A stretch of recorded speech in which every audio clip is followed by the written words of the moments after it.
Yun, hello guys. So, nandito kami ngayon sa Zhuhai, China. Then, nagbili ako dun sa Chinese businessman na umakyat on board. So, ano to guys? RC.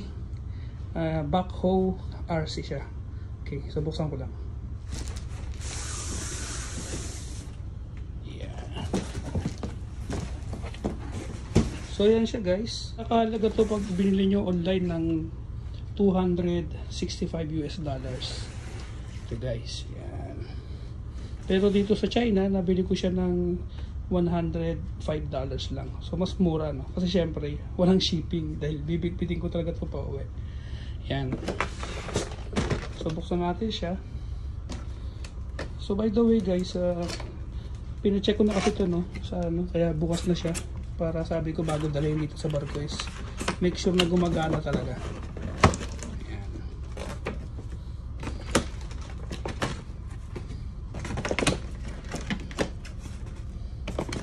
So safe na safe naman yung packaging niya.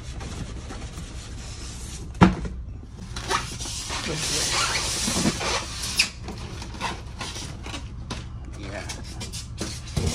Ano siya guys, no?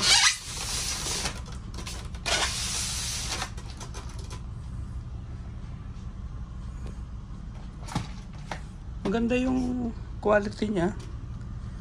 Okay na siya para sa price, no? Kasi para i-display ko lang naman to dun sa bahay, sa man cave, kasama yung mga ibang mga skilled model na meron na ako. Yan, kasi kinukolekta ko lang siya, wala lang, pampasaya lang guys. Okay, so ilabas natin siya sa styro. So medyo mabigat din yung ano niya, no? Medyo mabigat din, kaya kailangan medyo maingat, baka mabali. Okay, ayan.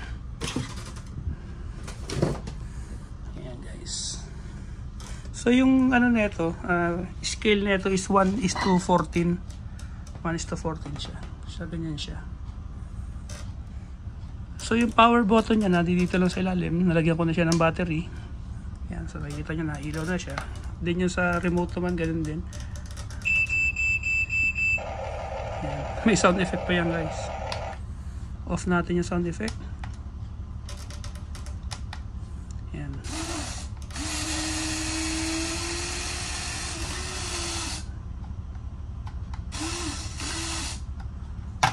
Okay.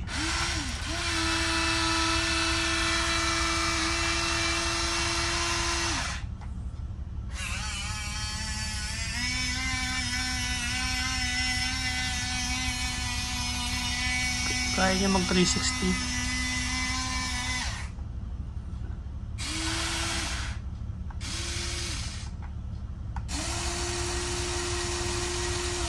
Yan.